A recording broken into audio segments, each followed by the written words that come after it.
Desculpa, Vilela e Não, tá Pimentel. Liberativo esse maluco, hein? Mas e aí o que acontece? Pô, até esqueci o que eu tava falando, caralho.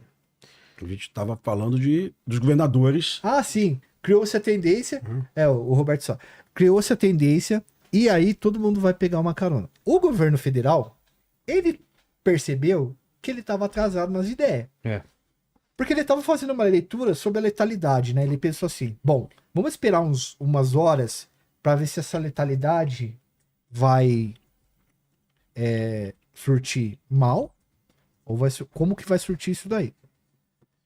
A gente teve partidos que na hora já falaram, foi uma chacina, tal, etc, morreu só inocente, essas coisas. Cara, quando começou a sair os vídeos das câmeras dos policiais, porra, eu tive acesso, irmão, teve Batalha da Síria que eu assisti no documentário que não era aquilo, meu Deus do céu, cara.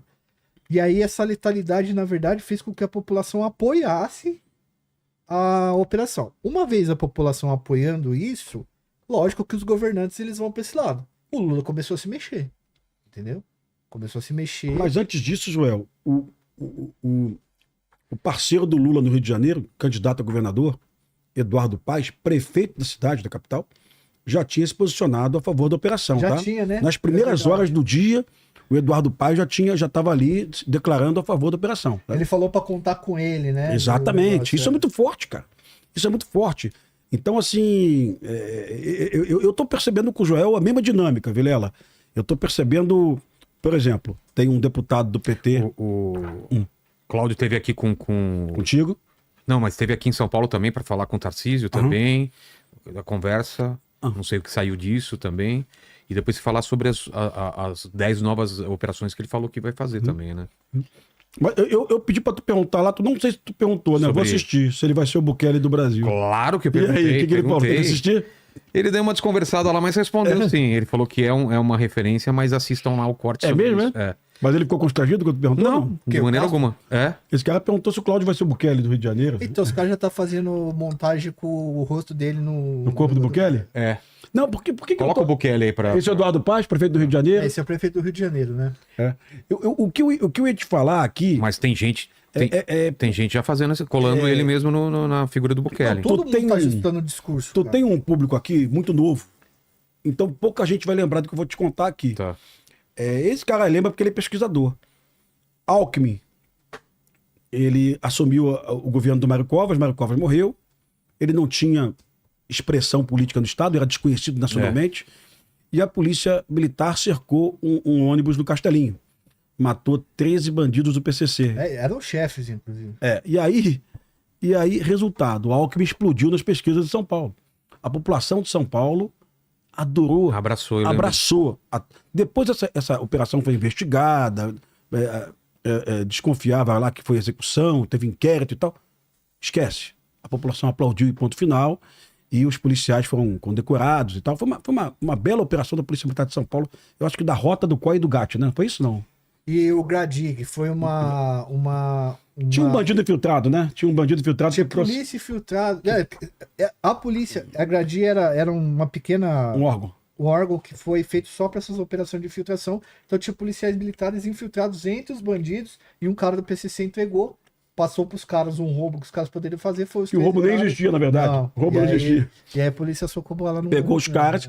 Isso tornou o Alckmin... Então, se algum governador do Brasil ganha politicamente com morte de bandido, isso não é novidade, né? Se o Cláudio ganhou politicamente, isso não é novidade. O primeiro que ganhou politicamente no Brasil foi o próprio, que eu lembro, foi o próprio Alckmin que ganhou, né, com essas mortes. Mas o que eu ia contar aqui, a movimentação? Eu tenho uma preocupação, que eu já compartilhei com o Joel, que são essas pessoas expulsas de casa. Vilela, o bandido não coloca a pistola na sua casa e fala, sai da sua casa. É muito mais invisível. O bandido coloca uma pichação, vaza, e tu sai correndo. Então a tipificação desse crime como extorsão, como ameaça, é difícil pra cacete. E que se o cara for preso, o tipo penal é inferior a 8 anos, ele cumpre em liberdade. Ou seja, as polícias civis do Brasil não têm ferramenta para prender os bandidos que expulsam você de casa. Eu comentei isso com o Quaquá, que eu te falei, prefeito de Maricá, O prefeito de Maricá conversou com um deputado federal do PT, que eu não conheço, que é o Dimas, e já tem uma PL pronta, tornando o crime de expulsar morador de casa um crime de 8 anos de cadeia. E aí que tá o pulo do gato, que eu sempre falo em podcast. No Brasil, só fica preso superior a 8 anos. Abaixo de 8 anos, o cara cumpre em liberdade, né? Então, quando você produz uma legislação penal no Brasil hoje, tem que estar atento a isso, né? Ah, vou dar uma pena de 6 anos, 5 anos. O cara não... Esquece. O cara já vai sair da delegacia ali para casa dele. No máximo, ele vai colocar uma tornozeleira e olhe lá. Então, a gente está despreparado na legislação para enfrentar essa realidade do Brasil. E aí, pô, se não sentar e não discutir isso daí, tá de brincadeira, tem que ser cooperação mesmo. A Polícia Federal tem um know-how absurdo para rastrear dinheiro e lavagem de dinheiro, que é um crime complexo, tá ficando cada vez mais complexo. E aí você tem as polícias militares, as polícias civis, que são as militares que são prontas para confronto. Sim. E assim, cara, não adianta falar que você vai combater facção sem confronto armado. Ô, Joel, você que escuta isso também, isso me dá raiva. Porra, na Federal, lá na Faria Lima, não deu um tiro, né? Eu sempre explico pro meu seguidor. Camarada, na Faria Lima não tinha um bunker, não tinha um fuzil, né? Então não tem por que a Federal dar tiro na Faria Lima. Mas você concorda comigo que perseguir o dinheiro é somente uma etapa da operação? Sim, cara. É uma etapa de sufoco. Correto. Mas essas pessoas vão continuar com armas, até porque na comunidade tem como o cara se financiar. Porque o cara cobra taxa, cobra energia, internet. Vende cocaína, vende maconha. Vende. Então ali dentro ele já consegue se financiar. Sabe mas eu falei isso do lance do PCC. A gente tem que separar as coisas, né? É que vira meme, né? Às vezes e tal. Ah, não disparou nenhum tiro e tal. Realmente. Não disparou nenhum tiro a carbono. Chegou na Faria Lima. Prendeu gente da Faria Lima, tá? Prendeu... Imobilizou 8 bilhões de reais. Sim. Mas, veja bem. O TH Joias e o Índio do Lixão, que era do Comando Vermelho, chefe... Certo, o chefe de segundo e terceiro escalão, mas chefe. Foi preso também, sem dar o tiro. Ou teve... Não teve tiro nenhum. Troca de tiro? Não. Não. Tá preso e era o cara que ficava mais na área ali do político, da lavagem O de TH dinheiro. Joias, pro nosso... Posso fazer sempre essa porra, Padilha? Claro, claro. TH Joias, deputado estadual do Rio de Janeiro, que já tinha sido condenado a 14... Aí o que você A falou, montagem né? que fizeram. A montagem. O TH Joias já tinha uma condenação a 14 anos de cadeia, mas conseguiu participar de uma eleição, foi eleito deputado estadual, era suplente pelo MDB, e o TH Joias foi preso recentemente pela segunda vez por vender drones para o Comando Vermelho, o terceiro comando e milícia.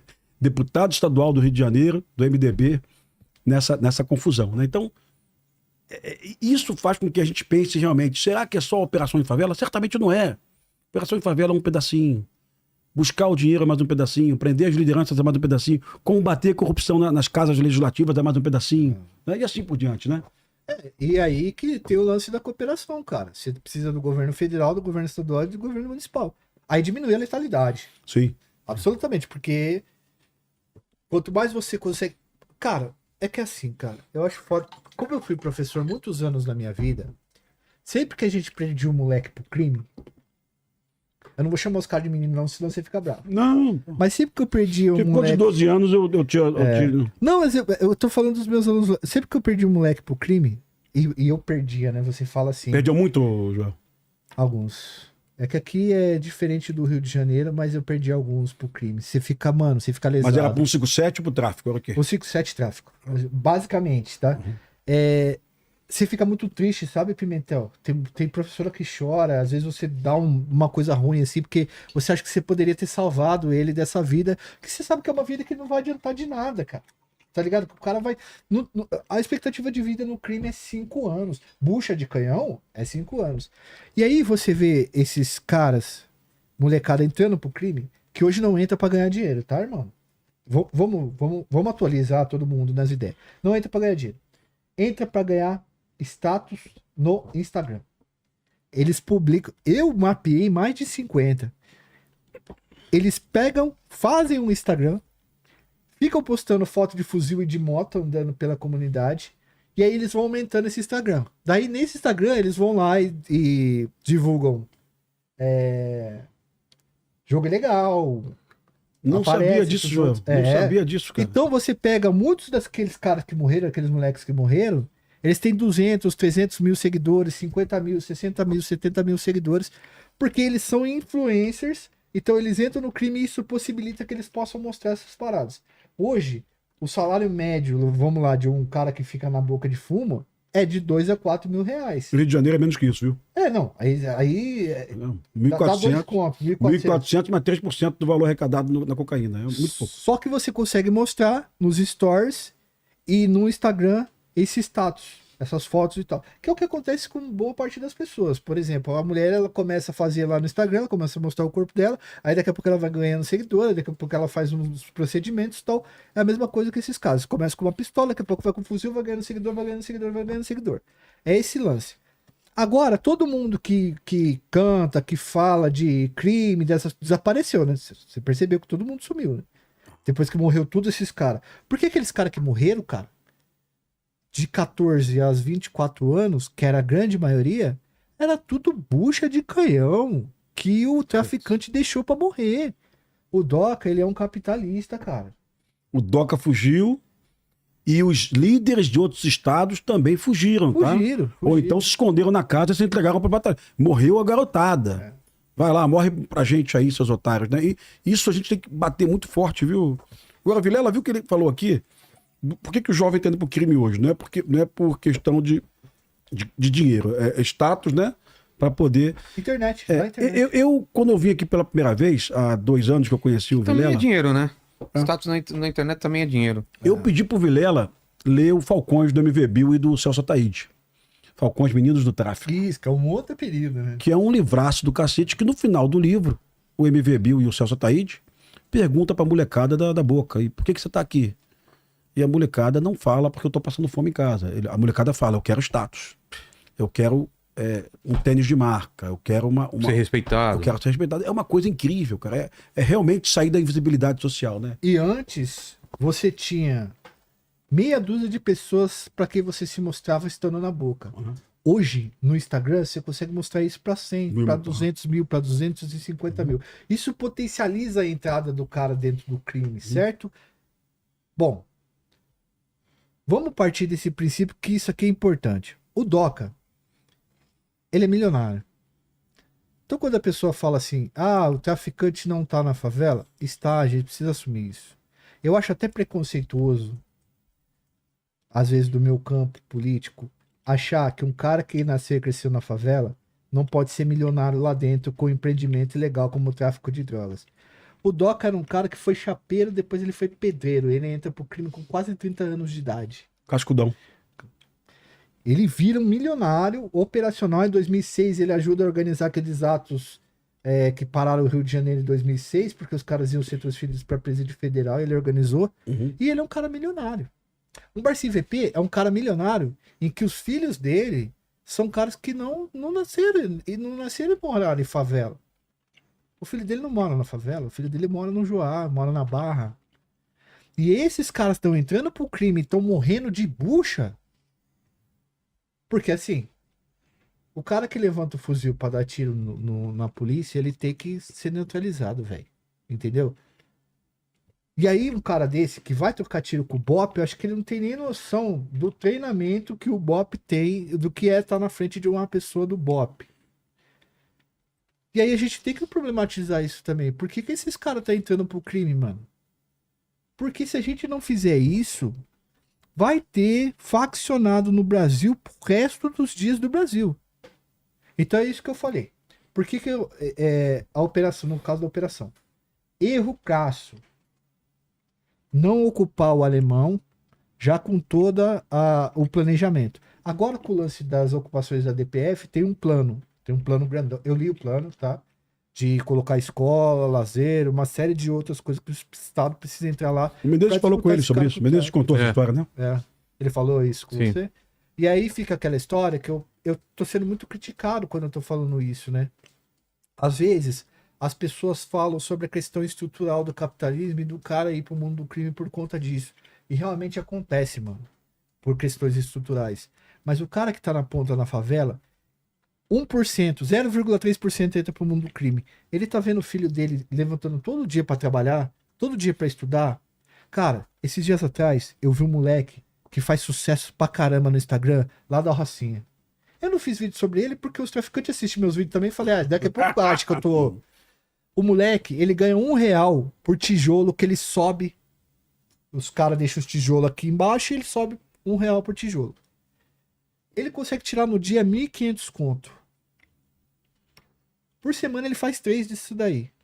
O moleque tá bem, trabalhando. Aí nos comentários, mas ele tá trabalhando com o tijolo nas costas e tal. Pô, mas é serviço. É digno. É digno. Alguém da sociedade tem que fazer, né? O policial foi lá, ficou das 4 horas da manhã até 9 horas da noite, numa loucura. E esses caras que trocaram tiro também ficaram lá todo esse período. E aí, cara, o que o morador enxerga, Vilela, o Pimentel? O morador fala assim, pô, se eu tô todo fudido aqui, pegando o Central do Brasil, parado, esse cara que fez a escolha pra ir pro crime, porque eu tô na mesma situação que ele. Por que ele foi pro crime ou não? É desprezar essa questão da escolha pessoal que faz com que a esquerda, por exemplo, que é o meu campo ideológico, a gente crie uma desconexão com a realidade.